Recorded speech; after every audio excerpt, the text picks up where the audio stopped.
Greetings, fellow truth seekers. Join us at Paranormal M as we uncover stories that challenge the limits of human understanding. Make sure to subscribe and hit the bell icon to stay connected with our explorations. I vividly remember stepping outside of my own body as a child. This is my earliest childhood memory. I do not know the exact age I was, but it's one of the few memories that I'm able to recall from my childhood as early as I possibly can. I remember waking up next to myself in my bed. It had felt like I was in complete and total control of my body, totally aware and conscious. I recall being extremely confused and worried about what was happening, and stepping out of my bed. I'm unsure of what my motive was, but I like to assume it was probably to go and wake my mom up out of concern. Now, this is the part that's never left me. I feel as if I can put myself back into the situation and see it just as clear as I did when I was a child. As I went toward my door, I turned back to see a tin garbage bin at the end of my bed. The lid started to move, and it illuminated. A fiery orange figure started to crawl out of it. It looked like it was made out of magma, or a personified fire. I remember screaming, but there was no sound to it, which scared me even more. I ran out of my room and down my stairs. When I looked out of these windows that surrounded the front door in my old house, I saw what looked like an animal, more specifically a dog. It was completely white and had yellow eyes.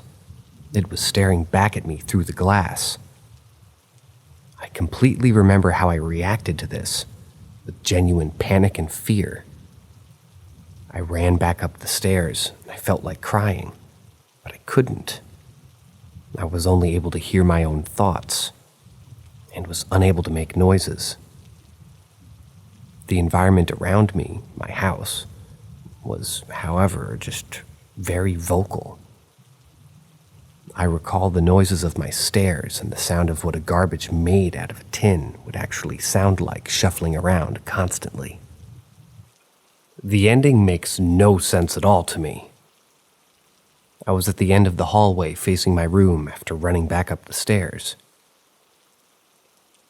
and I saw this garbage monster thing struggling to leave my room. Everything was almost completely dark around it, and I swear it's like I can relive seeing how the monster itself illuminated the furniture that it was close to, just like how a fire or a flame would in a dark room. I clearly remember hearing, "It's not real." This was the voice of my mother who was asleep. When this happened, a dream catcher that I had hanging in the corner of my room began to consume everything around me. My memory of this part isn't as clear as the rest of this dream experience, but I remember there being light, with the center focus being this dream catcher. I'm unsure of what happened at the end of all this. I don't remember waking up or anything at all related to the event from that point forward. The only thing I can recall after this feeling is just knowing that it wasn't actually real, and that it was in fact a dream.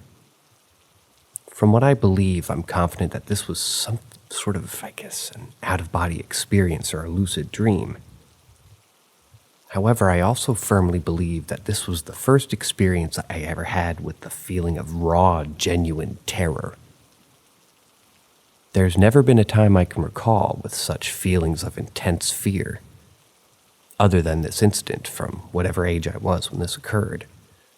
I'm now 21 years old and have absolutely never encountered the feeling of fear like that.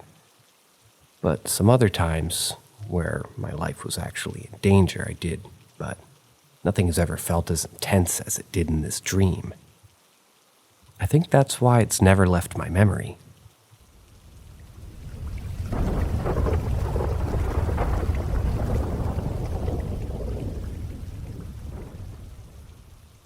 Am I being haunted? Somebody please help me. I can't do this anymore. Just now, I completely saw a man in my living room. I was crying in my room because of something going on in my life, and I went downstairs to get water. I felt like somebody else was in the living room, like another person was there with me. My initial thought was my dad, because he usually wakes up at absurd times because of his sleep apnea. I walked into the room and saw somebody staring at me. I thought it was my dad at first, but when I focused a little harder in the dark, it was not. I blinked and he wasn't there anymore. I got so sick to my stomach and literally just ran away.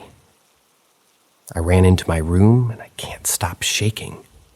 I'm so afraid of just what it was that happened. This isn't even the first time that this has happened. A few months ago, while I was alone at home for a week, I thought somebody broke in. From my room upstairs, I heard my dog barking. I thought he needed to go outside, and when I went to let him out of the corner of my eye, I saw and heard a kitchen chair move. My dog started to scream, bark at it, totally freaking out, while I was standing there in this state of frozen shock. Both TVs turned on at the same time. I freaked out and made a sprint for my keys on the table, got in my car and called my parents sobbing. I wanted them to check the cameras before I dialed 911, and they told me they saw nothing on them. They thought I was being dramatic, and do not believe the full extent of my explanation that this chair had moved out from the table by itself. Aside from that, and what just happened not even an hour ago to me, a smaller thing happened to me too. A light in my room that has never once flickered started rapidly flickering, turned off, then back on again a few days ago. A door slammed in my face by itself not too long ago. Things are always being misplaced, lost, or randomly turning up after not being able to find it for a long time. Sometimes I think I see something move or someone out of the corner of my eye. I get these random feelings that someone is looking at me, or in the room with me when I'm alone, usually accompanied by full-body chills and goosebumps. At times I've heard fully audible words. The night terrors are so unbearable to the point of where I avoid going to sleep. Waking up screaming is a common thing for me, and my parents have to run into my room to wake me up countless times. These are all recent, occurring within the past 6 months. But I'm told by my parents that I used to talk to my dead grandfather, who I never met as a young kid. I was too young for me to have any current memories of him today. They say that I used to say I have a friend who quote-unquote brings me flowers and looks like Dad. Apparently, when they showed me his license, I got really excited and told them that he looked like that. Another thing I happen to actually remember is seeing something in church when I was a kid. During a service, I had seen a thick golden blanket kind of a thing pass through the aisle. When I saw it, I remember turning to my dad and saying, "Dad, I just saw God." And he laughed and said, "No, you didn't." Ironically enough, I grew up to an abandoned Catholic faith. I wouldn't call myself agnostic, atheist, or a skeptic, but I do always try to think of a logical explanation for things. I just feel like I'm going crazy. I am so done with being afraid and feeling this way, and I have no idea where to turn. I'm begging for someone here to help me understand what's going on.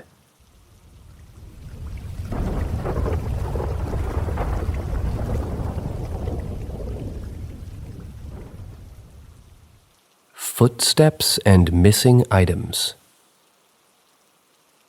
Recently, we bought a home that was built a few years ago, and it's 2 stories. We're the second occupants. The original owners divorced and sold it to us. At least, that's what we were told. Nearly every day when I'm in the office, I can hear loud, and I mean loud, footsteps on the second floor. My son's room is directly above my office, and that is generally where we hear these footsteps. Though randomly we hear footsteps upstairs in other sections, like when we're in the kitchen or in the living room. Every time it freaks me and my wife out and I run upstairs to see what's going on, but there is never anyone upstairs. I've even explored all of our attic spaces multiple times just to see if we had a squatter. There's no evidence anyone is secretly living in the attic. I've checked more times than I'd care to admit. I thought it was our son when he was taking naps, maybe running around. However, he's a young toddler still in bed that he really can't get out of. I've tested him, and it, multiple times. He sleeps with a full sleep cover, so if he could get out of that bed, it's completely covered. And any time that he's up there, I've run up to catch him, but he's always still asleep. We have old school baby monitors, and they too pick up the footsteps. Now, if this were not crazy enough, since we moved in, multiple items have come up missing or moved. For example, we finished up a wine bottle one night, and when we woke up in the morning, it was gone. And when I say gone, I mean we checked every inch inside, outside, and all the trash containers. It was gone. Randomly, items will come up missing and show up in places that we would never put them. Some of this is really likely attributable to our toddler, but most of the time, items disappear and reappear in places that he physically could not reach. We're at a loss. Maybe we're haunted. Maybe we live at a nexus point. Either way, we're looking to sell soon because living in the Twilight Zone is annoying. We cross-posted this with the glitch in the Matrix because we're just at a loss at what the hell is going on.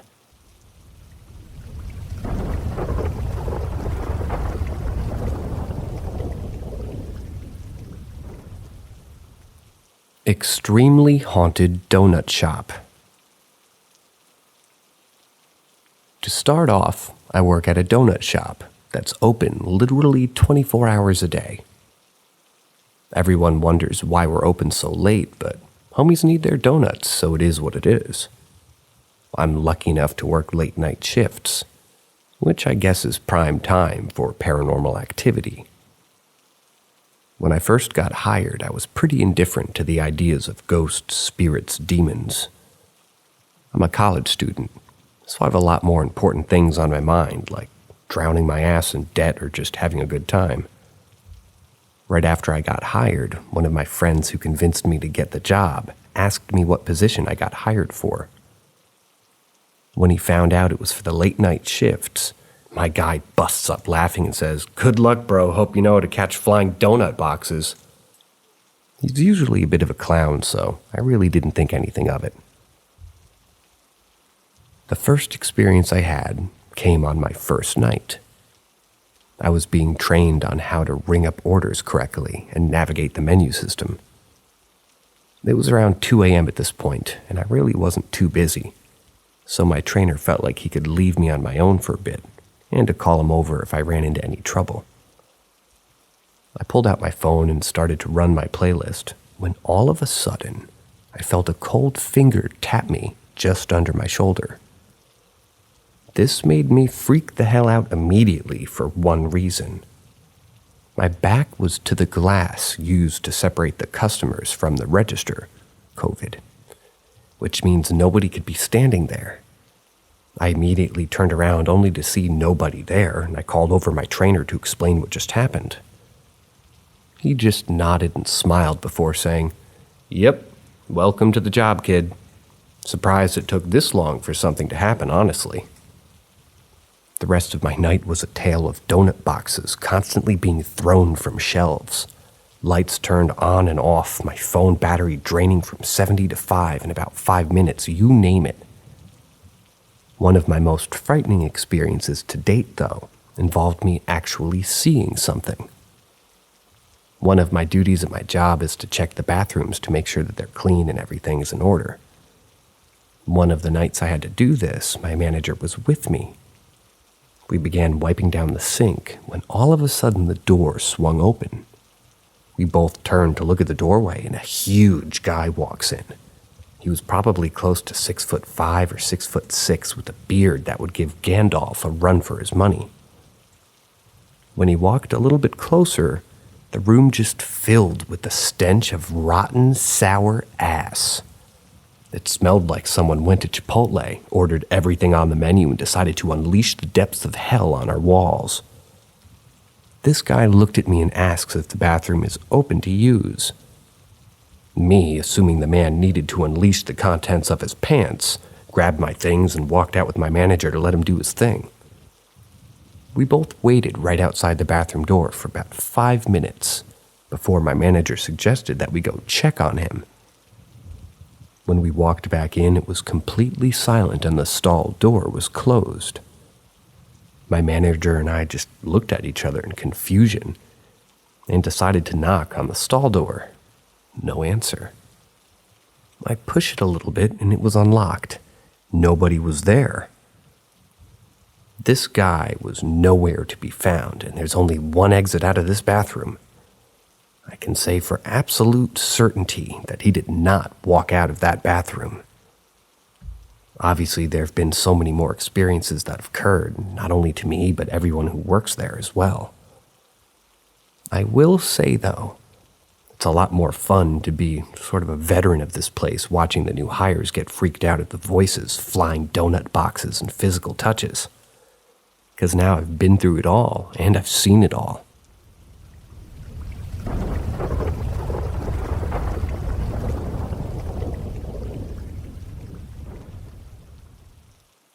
What happens when a loved one dies?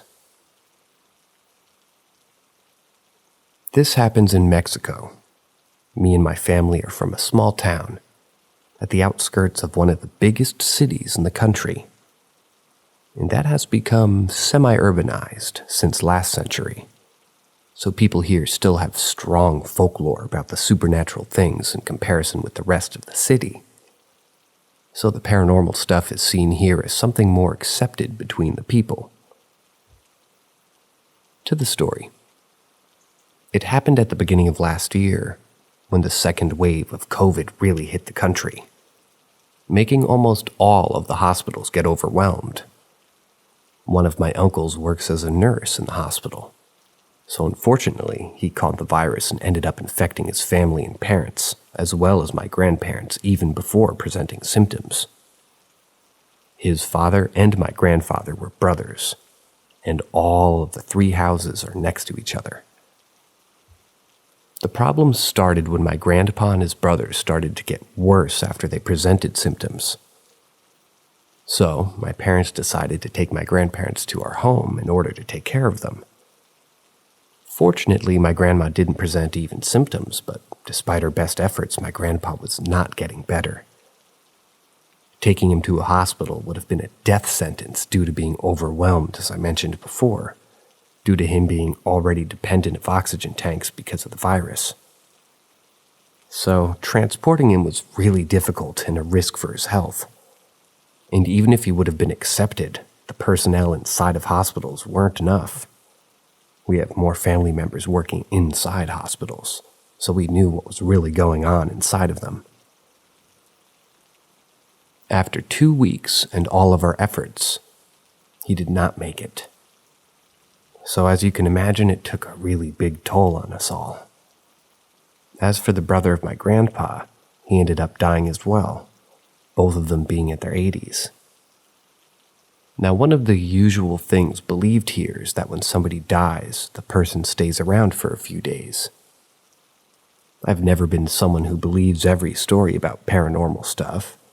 I try to judge things from a more rational side, despite experiencing some things that still make me wonder about what we can really assure about what we know about paranormal things in general. This was my first experience with the belief that I mentioned. The brother of my grandpa died a few days before him, The weird thing started the very same day that his brother died. It started when I was in another room of my house, as I was getting ready for something to eat. So I was not in the same room as my grandpa when all of a sudden I saw a shadow for a brief moment exiting the kitchen. But I really thought it was my imagination due to the fatigue. My parents and I took turns taking care of Grandpa, so he never was unattended, even at night being my turn when this happened. So I ignored it. But after I heard a voice of Grandpa's brother coming from the same room Grandpa was, and I have no doubt about that one. It was clearly him. Obviously, I freaked out because it was impossible that it was him, because we were not in the same city that he lives in, and he was also in a delicate condition. So I went to check on Grandpa, but there was no one there, and my other family members were not there at the moment. I gave it not that much of an importance until a few hours later when we were informed that Grandpa's brother had just died a few hours before. Even worse, after my grandpa started asking the condition of his brother any time that he could, yet not until that day, despite not knowing he had died being impossible because we knew that if we told him, he'd probably just get even worse in his health. So everyone just kept it a secret, even my grandma. Even till the last days, my grandpa asked about him, and we just told him that he was better. I don't know if he believed it, because he said that his brother came every now and then to visit him, and as you can imagine, that being impossible. The day came when my grandpa did not resist anymore and passed away. Just a few hours after his brother. One of the most common things that happened here is that it's said that after someone has died, some other person who doesn't know that person died sees them, like if they were making their daily lives for one last time. I didn't believe in that before all of this happened, but the news of my grandpa's death took a while to spread as we were not in the same city that we lived in. And as I said in the beginning, being from a non-completely urbanized area, people still knows almost everyone in town, especially old people. When we went back to my grandparents' house to stay with my grandma, fortunately parents took off work so still could be done at home, we found some friends of the family who were really surprised about Grandpa's passing, as they said they had seen him just a few days before, still after his passing, and even had a brief chat with him, and knowing them, I don't distrust them, as they're not the only ones who attribute everything to paranormal stuff, and also their reaction was complete shock.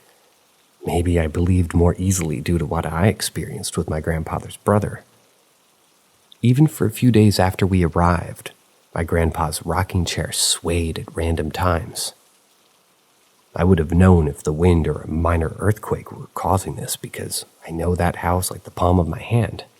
I used to live there for a few years when I was younger. Sometimes plates would appear out of the kitchen without any logic, but we never really felt uncomfortable. I guess that's what it means when people talk about feeling their loved ones still being with them. This started to fade away slowly, and in the end everything returned to being as normal as it could.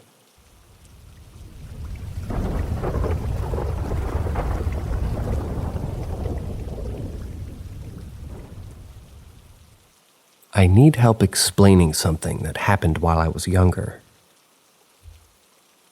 When I was younger, about 8 or 9, I had spent the whole day at a local fair. I was showing my 4-H animals, and because that shit was itchy, I had gone to my parents' car to change it. For some reason, there was just this old man next to the car, though. I hadn't put much thought into it. This guy didn't give much explanation, but he asked me to get into his truck.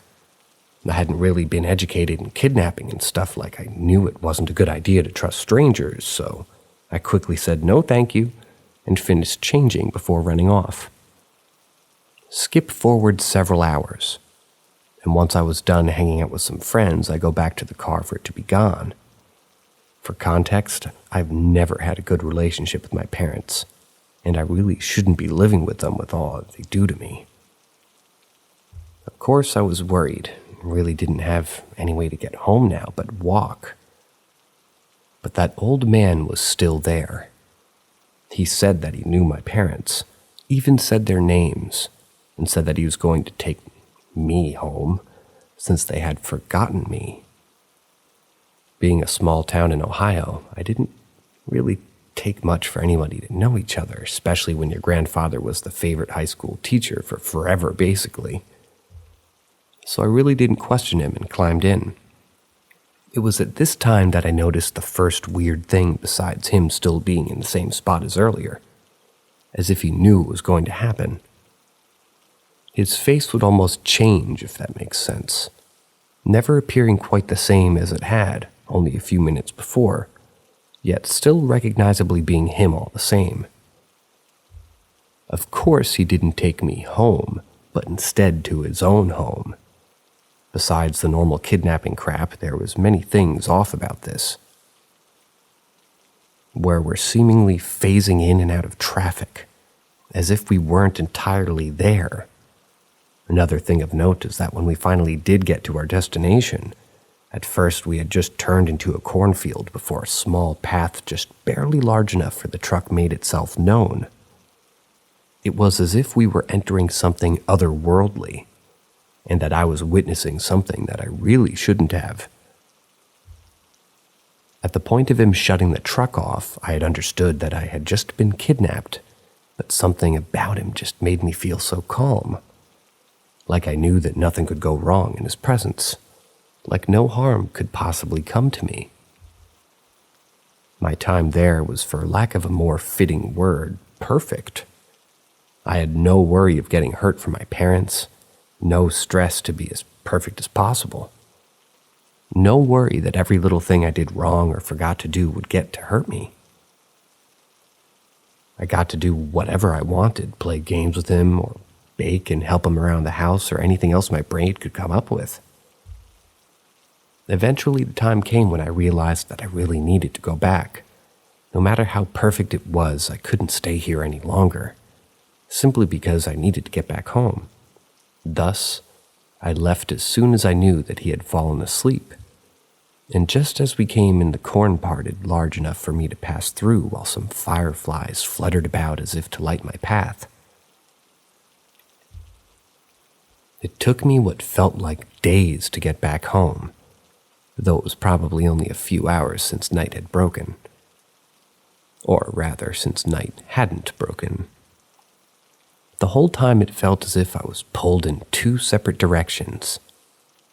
One down what I assumed to be the proper path home, and a lighter pull to that farmhouse. I kept trudging forward, and the moment I reached home, the moment of dawn broke. The tether to the farmhouse was now gone. After managing to somehow get inside, I learned something horrifying.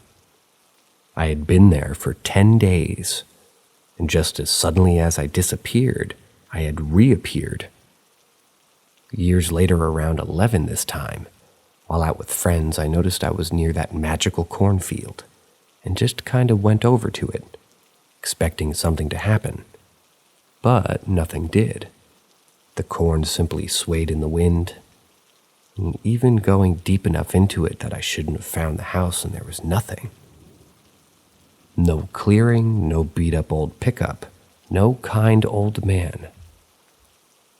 I want to say this was just the delusions of a scared child, and that trauma has made me misremember some or most of the details. But that doesn't feel right. Still to this day, I see him sometimes, but it's always out of the corner of my eye or passing by in the streets, only for me to turn around and either the person have a completely different appearance, or that person just wasn't there altogether.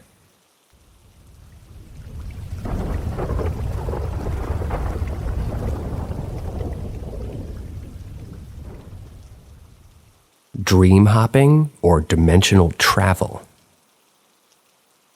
For years, my best friend and I have collected an array of stories from minor encounters with the paranormal to the almost horrifying. To make this story a small step into the weird will be easier to understand my best friend and I. It was a late Saturday. We were both passed out in her full-sized bed. She liked to sleep against the wall, while I liked to be free to move by the edge. I remember my dreams so vividly, like if I could fall asleep while typing this, I could be right back where we were. There were stacked rows of desks, like the classic college class auditorium. At the front was a solid light wood desk. It looked yellow in the scene, contrasted against the green Berber carpet. There was a small board with a presentation. I don't remember the exact words of the slide that well, but I do remember after I read that slide, and it was my boyfriend's turn. I clicked the next slide and turned to her, indicating her turn to present the slide. As she began reading, I awoke halfway through her sentence. But when I woke, she was lying beside me, still reading the next slide. I freaked out. How was she reading the slide? I'm awake and she's still asleep. How? I started slapping her arm, trying to wake her up. She groggily slapped me away and said, "I'm not done reading the slide yet." I was freaked out even more. I ran to the bedroom light and flicked it on. I bounded into the bed and declared that she and I were going into the kitchen to drink coffee and talk about this. She was confused at first, but while the memory was fresh, I had to ask her what she remembered. She told me the layout of the room, the desk, the carpet, the smartboard. She even pointed out that I had read the slide before hers. We both kept tossing back and forth about how there was no way.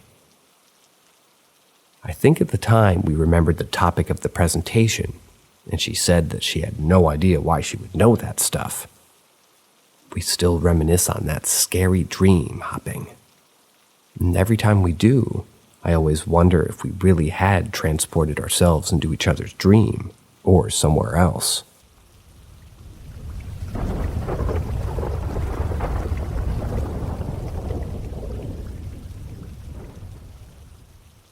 Worst feeling I've ever felt. This happened years ago, but I still remember that night. My bed was in the space next to my door. The hallway light was on at this point, and I wasn't comfortable sleeping in the dark, as I was still fairly young. So the room wasn't as dark to the point it was pitch black, but it was only as bright as the hallway light would go. I was sleeping on my side, back facing my room and front facing the wall. I remember being in a deep sleep, honestly a peaceful one at that. I heard whispering. I remember I couldn't understand what was being said, like they were talking in tongues or a whole different language. When I was younger, I wasn't bilingual at all, so I really couldn't have known if it was a different language. It was like it woke me up immediately. I remember my eyes being forced open by shock. Not the kind of shock where somebody throws you a surprise birthday party or something that you weren't expecting. It was that shock that makes your stomach hurt.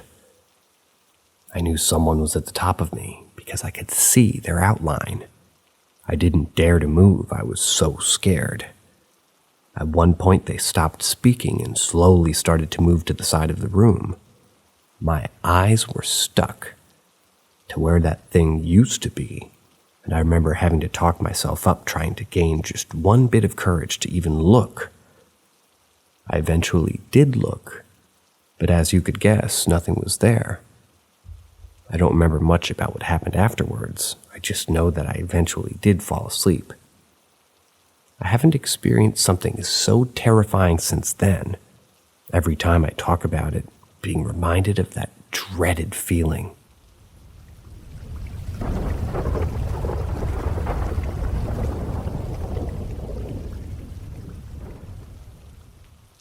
Seeing shadow people. When I was a child, I always got a weird feeling from my grandmother's house, specifically at night. It was just always so hard to sleep for some reason. One night I had a nightmare. It scared me so much I had to get out of bed to walk to my grandmother's room. My grandmother's room, however, was on the complete other side of the house. I walked down the hall past the atrium and saw my shadow on the wall. This didn't frighten me right away because I figured it maybe could just be the moonlight shining on me through the glass of the atrium reflecting a shadow. But I noticed the shadow was extremely tall. I knew shadows could look distorted, but this didn't look like my shadow. I turned around to find a 7-foot-plus tall shadow figure standing clear as day in front of me. Being a child, I reacted the only way I knew how to. I kicked it in the private area and ran away. I went to my grandmother's room and told her what had happened, and she just waved it off. Now, I would just say that this could be night terrors, but growing up, I told my siblings about it, and my sister had seen the same thing. Years had passed, and we started to get kind of too old to spend weekends at my grandmother's house. My brother lived there for a short while, and one of his previous girlfriends had seen it too. To this day, I wouldn't spend the night at her house. It's unsettling. I've even woken up to my grandmother staring at me while sleeping once while I was there. This hasn't been the only time I've seen shadow people, though. I've seen them in the reflection of my TV, in the back seat of my car, out of the corner of my eye. I choose to ignore them. To me, it's not so consistent for me to think that it's hallucinations. I've seen so many shadow people, felt presences, and just recently seen a full-body apparition. One time I felt something watching me sleep so strongly. I was paralyzed in fear because I knew it was there. I've had sleep paralysis before, and this was not it. At one point, I swore I felt my shirt riding up while sleeping. I tried to ignore it, but when I felt something touch my back, I told myself, "Oh, hell no," and got up. I find it strange. I see these things a lot while others don't. I do believe in ghosts and the paranormal, but it honestly scares me. I don't invite that energy. I don't want to communicate with them. I just want to be left alone. However, I can't help but be curious. I've heard shadow people are mostly negative, and that just frightens me more, because I've seen so many of them. If anyone has more info on them, I would definitely appreciate it.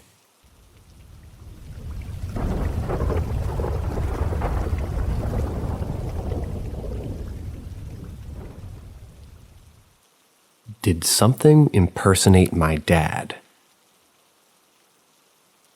Anyways, this happened to me when I was about 9 or 10.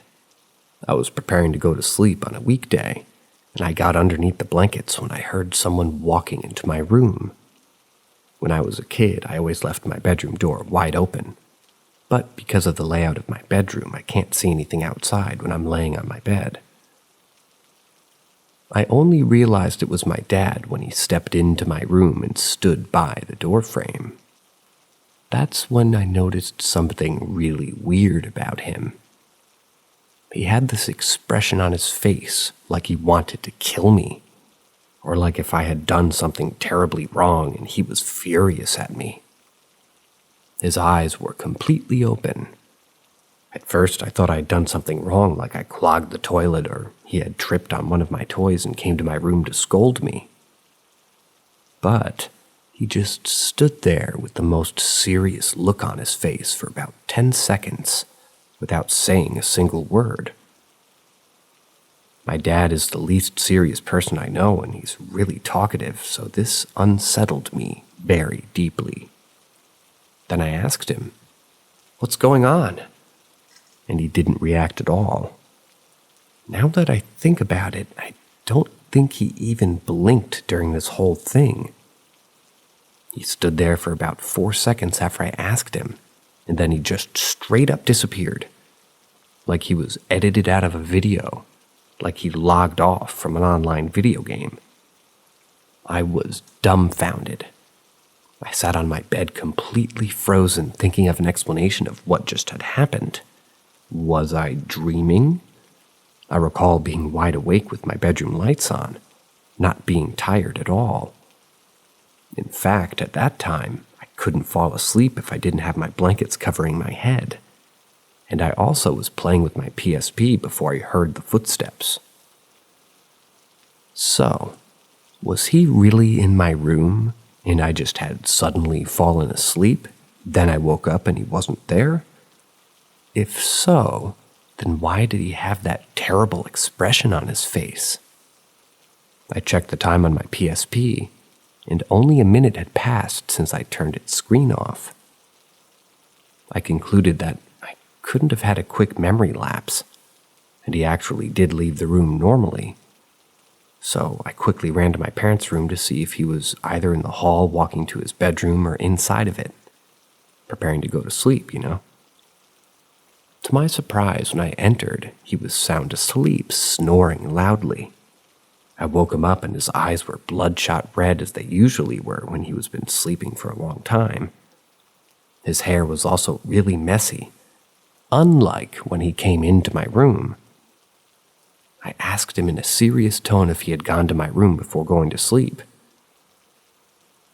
He saw that I wasn't playing around, sat on his bed and answered that the only time he had gone to my room had been at noon.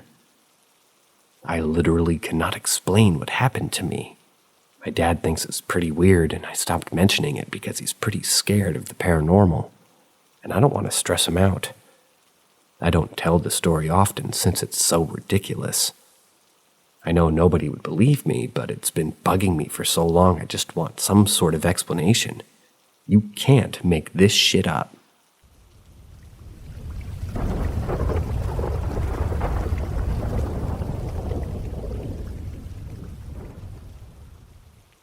My 7-Eleven is haunted.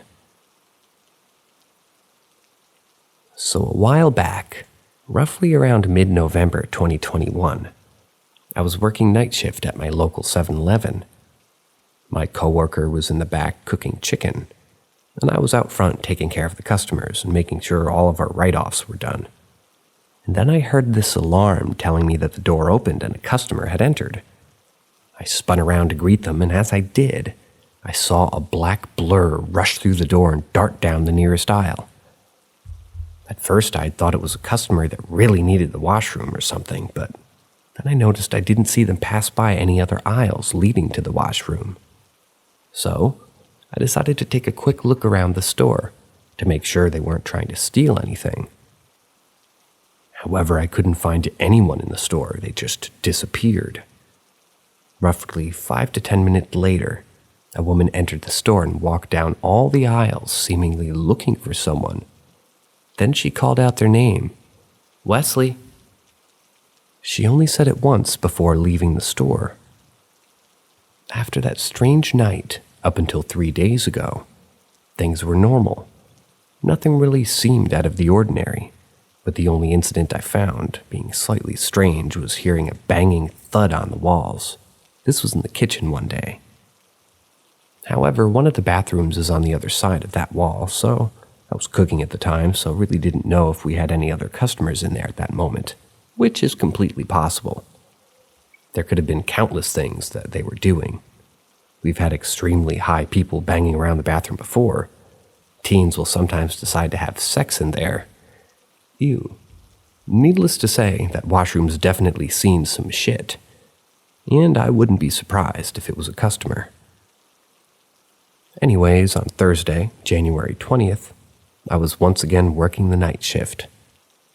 And while doing my end of the shift, paperwork and printing off everything I needed, I was standing in front of the window facing all the gas pumps, when for some reason pump number 1 popped up on the gas till, saying that someone clicked the request help button.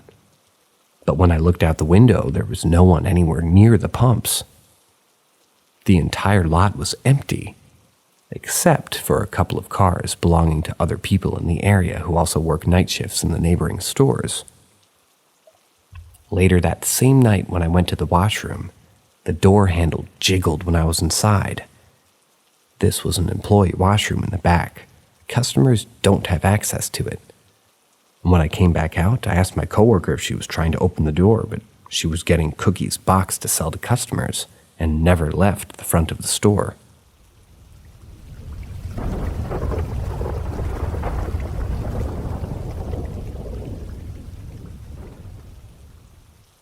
A silhouette in the sky that hid the stars.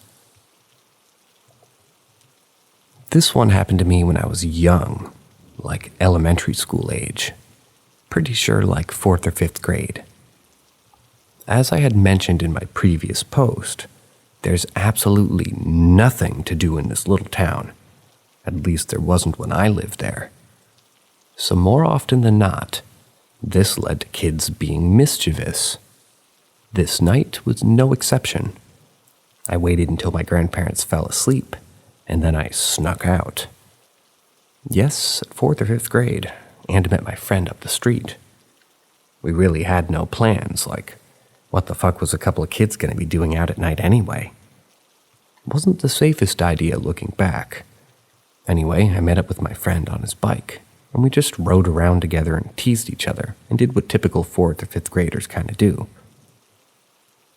Now at that time, my friend only lived a few blocks away from me, maybe 2 to 3 blocks total. Wasn't that far, and probably would have been too sketched out to go any farther at that age, honestly. So we were just riding up and down the street between his house and mine, and we both suddenly got a horrible feeling. I say both because he had to have felt what I felt at that same time. We both simultaneously stopped riding our bikes and just stared at each other for a second. I still really can't wrap my head around what happened next, but I have a few guesses. As we stood there with this horrible feeling in the air, it was almost as if the air suddenly had an electrical current. It's the best way I can explain it. All the hair on my body stood up, and there was this sort of tingling feeling, I guess you could say, followed by a deep, deep primal sense of fear. As soon as this primal fear hit me and my friend, for some reason, we looked into the sky. Now, again, small town, not a lot of industrial lights. You can see the stars pretty clearly, especially on a night like this. What we saw, and the best way I can explain it, is this blacked out rectangle shape, extending for maybe a block and a half over us. It was a silhouette in the sky, and you couldn't see the stars through this thing. There was a perfect outline around it, and it definitely was a solid object. At this point, we realized that it was hovering over us. I'd say maybe a couple 100 feet in the air overhead, and was projecting a shadow over us. Now, I've experienced some scary stuff in my life, but I still don't ever remember feeling this primal amount of fear, sheer terror. My friend and I looked at each other and screamed, and I booked it out of there riding my bike as fast as my little legs could go. The weird thing is, though, is I was only a block or 2 from my grandparents' house. It felt like it took an eternity to finally get back there, despite my pedaling as fast as I could. Now, as an adult, 20 plus years later, I guess you could chalk it up to some sort of experimental craft that maybe we weren't supposed to see. I don't know. I can still feel that primal fear even thinking about this situation. And I still can't figure out what exactly happened that night.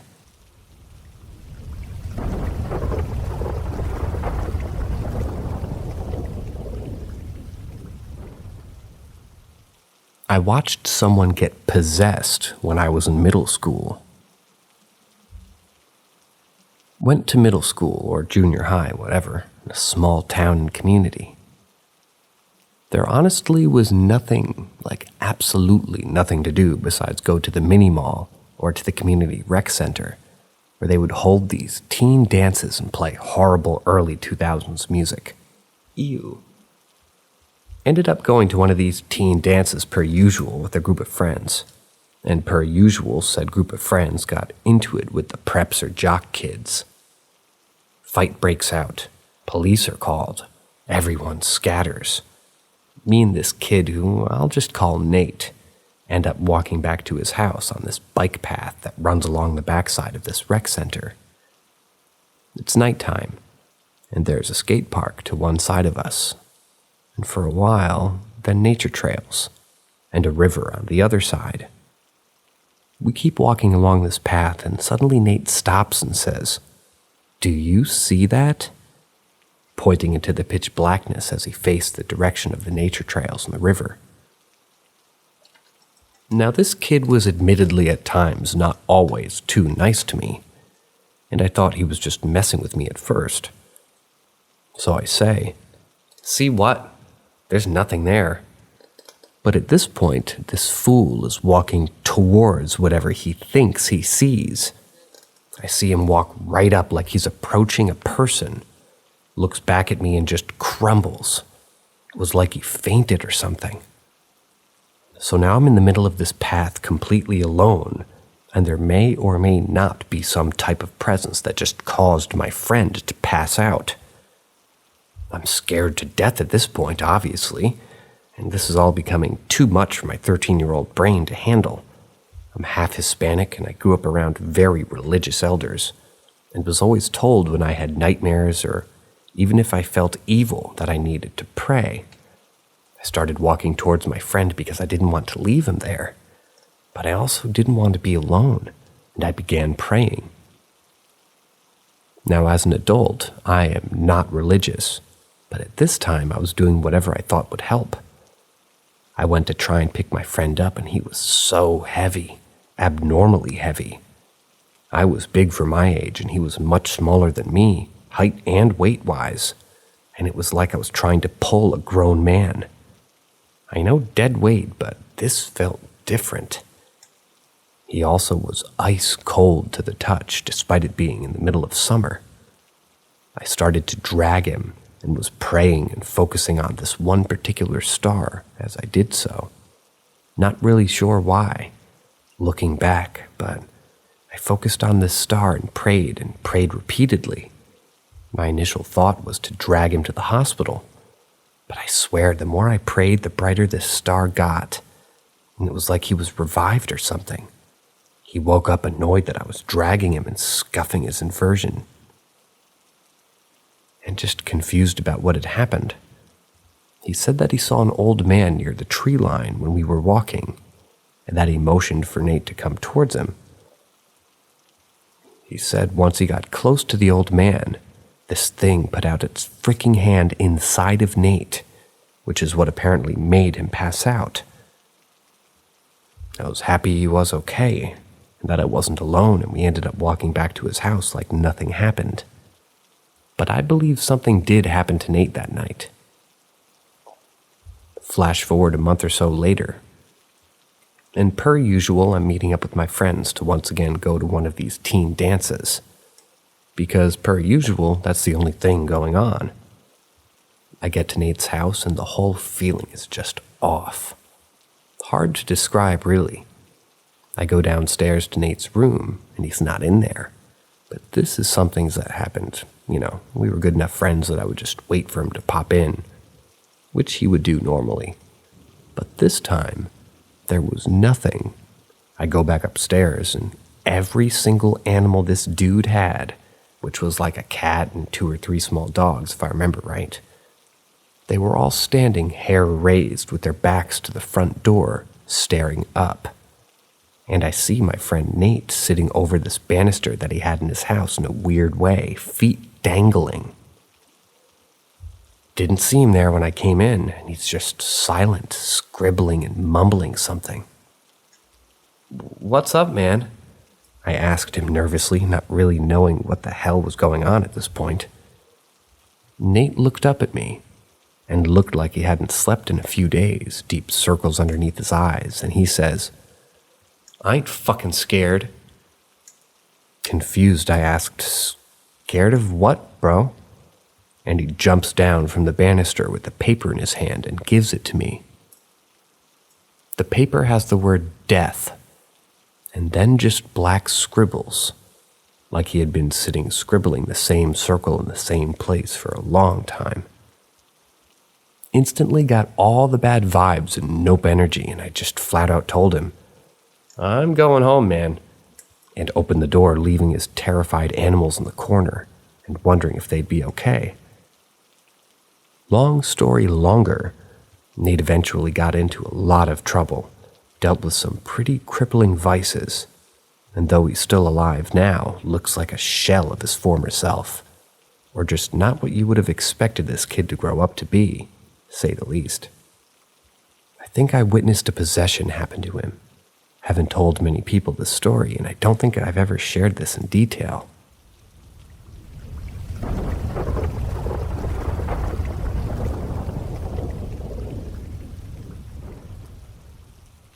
My friend and I were hexed by a crazy guy living in an abandoned villa. I'm a 22-year-old university student. I'm male. I live in Fez, Morocco, where the university that I study in is located. A few days ago, I was at a public cafe studying for exams.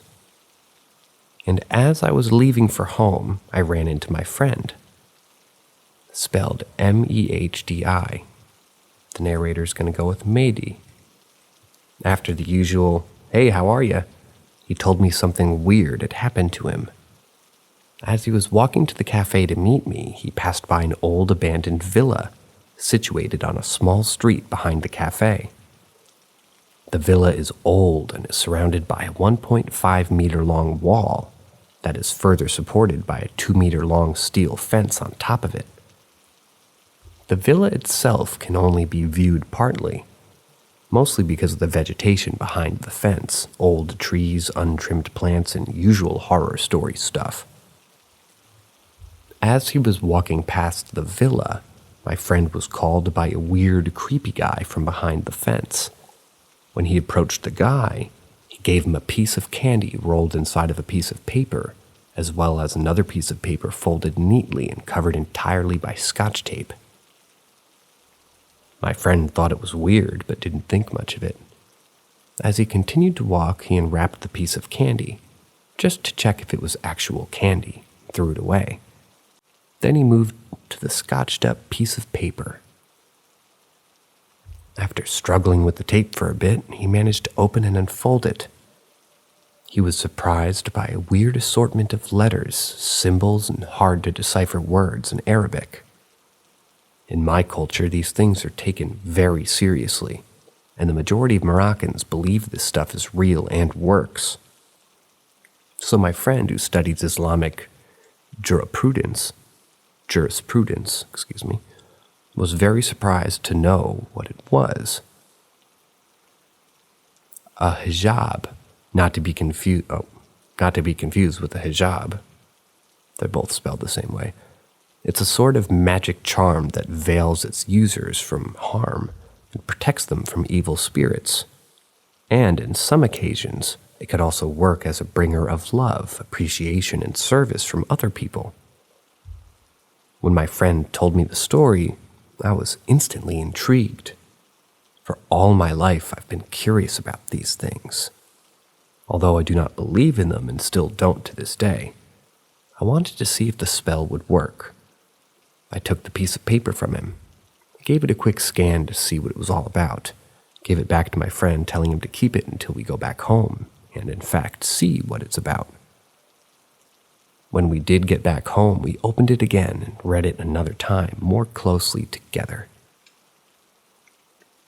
The wording of it is quite weird and hard to decipher, not to mention it has some weird symbols.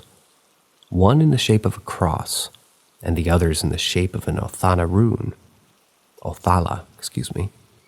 and the other two are in the shape that I couldn't decipher, but they looked like unequal signs, only with 3 horizontal lines in the middle. I have the picture of the spell on my phone, and I'll post it here as soon as I figure out how to do that. Upon closer inspection, the words that we could manage to decipher translate to something like, "O God, I have sacrificed this unborn child for you to bring your servants. O most great one, to bring unto him acceptance, love, and victory. The servants referred to here are the jinn, to whom whoever made this spell wished to appoint the job of bringing the man who gave it to my friend good luck and fortune. When Mehdi read that, he interpreted the supposed sacrifice of the unborn child as bringing the crazy man the love that children get from others. Mehdi was scared, but was unbothered, seeing it as nothing but pointless words that have no meaning. But since my friend was really scared because the spell was given to him, he consulted with his roommate, psychology student. He advised him to burn the spell to break it, if it had any real effect, and to relieve himself from the unwelcome thoughts that it would invite into his mind if it was kept on him. Mehdi and I went out into the roof of the house and burned the spell together. Skip forward a couple of days. Mehdi and I were walking together back from the usual cafe that we sit in, and for some reason he told me to go down a path that we never took together before. And it's completely on the opposite side away from where we live. I said yes, and we went for a walk until we arrived at the same villa that he got the piece of paper from. And we saw the same guy that gave him the spell standing behind the fence with his face between bars of steel and staring aimlessly at nothing. At this point, Mehdi and I no longer cared about the supposed hex or curse that he cast upon us, so we jokingly agreed to approach the guy and speak to him. The moment he saw us, he called us as we were approaching him, and we started talking to him. He introduced himself as Hamid. The villa he's in is supposed to be his uncle's, and so is another cafe in front of it. We didn't believe him as he was obviously not all that sane in the head. He can speak and understand well enough, but something about his empty, emotionless gaze and the super relaxed posture, as if he doesn't have a single care in the world, as well as the way that he speaks completely spontaneously, without even thinking, kind of screams insanity. We asked him about the little piece of paper that he gave us. He said a police officer gave it to him, an obvious lie. We told him that we took the piece of paper to a, FQIH. I have no idea how to pronounce that. Fuck. FQIH. A key. The Moroccan Islamic version of a priest. Excuse me. And he simply answered something akin to, "Yeah, sure you did." He saw right through our lie. As we were talking, he started giving us commands as if we were his servants, but in doing so in a completely straightforward, non-condescending way, as if it's just natural for him to speak and ask people for things and just get them for free. He asked us to go get him a simple soft drink from a nearby grocery store, to which we declined, but he insisted. So we told him to wait until tomorrow, and we'll get it for him. Fast forward till tomorrow. We go past the villa again, and he's there, his head between the steel bars of the fence, staring aimlessly at nothing, his big round eyes and toothless mouth gaping open. We saw him, said our hellos, and immediately he started giving commands. "Go get my drink now." His commands became more assertive, but still non-condescending, and straightforward. The way that he speaks is kind of like that of a child. So we told him to ask us nicely and we'll get it for him. He did, and we went to go get him the drink. When he got it, he simply threw it to the ground and asked us for a bar of soap. We asked him what he wants to do with the soap. He said he'll be going to a traditional bathhouse and he needs soap to clean himself. So we got him the soap. He threw it on the ground next to him too. We asked for something else. He asked for something else. And we said, "That's enough. We'll be going back home." And we did. I'm writing this at the usual cafe I sit at, waiting for my friend Mehdi to come over. so we can visit this guy again. My friend and I joke about the hex having actually worked on us, and that's why we bought him that stuff yesterday and are going to visit him again tonight too. But something deep inside me questions me about it actually being true. What if we did get hexed, and now we're servants to this crazy homeless guy living in the abandoned villa? I actually bought some pizza earlier that I only ate one slice of, and now I'm keeping it for the crazy guy when we go meet him. In fact, it's very likely that the spell didn't work, and we're just doing this because we think it's fun and like talking to the guy. But I can't help thinking that the spell did work.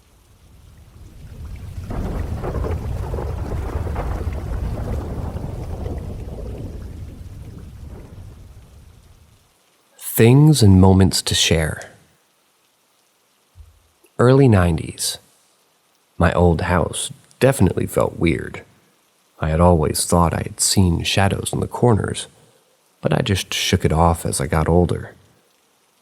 There were 2 times I remember something sounding like it had fallen, a big bang or a boom sound followed by a clattering sound, only to never find anything that had fallen. It happened once when my mom and me were in the kitchen, and we went to the basement to explore what it was, but found nothing. Moved in 2000. A new house didn't have any weird feelings or events, other than the first night. I could have sworn I saw someone move my bedroom door. I thought it was my dad walking by, but when I got up to ask him, he was downstairs watching TV and said he never walked by my door or moved it. I always felt it was my dad's father checking up on him. Didn't have any real experiences outside of that. A couple people in the woods smoking a joint. I was hitting it hard and I felt like either a bear was coming or we were being watched. Got in the car shortly after. Then my mom passes away in 2010s. At the time I wasn't religious, but a couple of weird things happened. The last word she told me was that I was a good person, which was weird because at that time I was always thinking about how I needed to work towards being a better person. Then she was supposed to be pretty much brain dead from a stroke. But the first day in the hospice, when I arrived, she had a huge smile on her face and looked right at me as I entered. I didn't know what to think at the time, but now I feel like it was her way of saying goodbye. She never did it again, at least that I saw, and she passed away a few days after. I remember distinctly having a dream with her a while after. We were at our old church, and she was in the foyer chatting with someone. I noticed her sitting talking to her friend, and I think I said, "Mom?" But all I remember is that she looked right at me smiling. I felt a bunch of positive emotions, just pure love. Later, I remember I was chatting with a woman, and she just happened to mention something about finding dimes left behind by her loved ones. What was so weird about that? Since my mom had passed, I had noticed specifically dimes popping up in weird places, and when this lady told me that, it felt like it all clicked. It even happens now, and I always think of my mom and dad. After my mom passed, I was more open to everything, since my mom was really spiritual. Some things she had told me before, just general stuff, started to come true, so I knew I had underestimated her teachings. A few years after that, my dad sadly passed away as well. Both were tough to let go, but I was more understanding this time than with my mom. Back then I was very angry, but now I realized this was just how things had to go. My dad didn't pop up for a while in my dreams, and I was worried. Then one day, I had an extremely vivid dream. I guess I should have mentioned that I usually don't remember my dreams, so these sticking with me means more, I suppose. Basically, in the dream, I'm in bed, and someone is coming to smother me with a pillow, but I see it coming, so I'm ready to explode when they do. As I do in the dream, I wake up. The lighting of the room is the exact same as in the dream, fairly bright and sunny. I'm a little shaken up by the dream because I couldn't see the figure in the dream, just the pillow. My room door was closed, and I hear my dog whining outside, probably to go outside. I open the door, and much to my dismay, my dog has shit everywhere on the main floor. Took me a while to put the dream and the dog pooping together, but then I realized someone woke me up, and it had to be my dad. He was always funny about waking me up when I was a kid, and he was very close with my dog. I did see my dad in later dreams, a few times with my mom with his grayish hair, and then once looking much younger, which admittedly threw me off. I had only seen a few pictures of him from the 80s, and even a fewer from the 70s. But it was him for sure. I did notice my mom in my first dream encounter, and she looked kind of younger too. That's it for the stories today, guys. I apologize with my attempts at trying to pronounce Moroccan, which I admittedly have zero experience in. But I hope none of you wake up with your dog having pooped everywhere in your main floor. Till next time.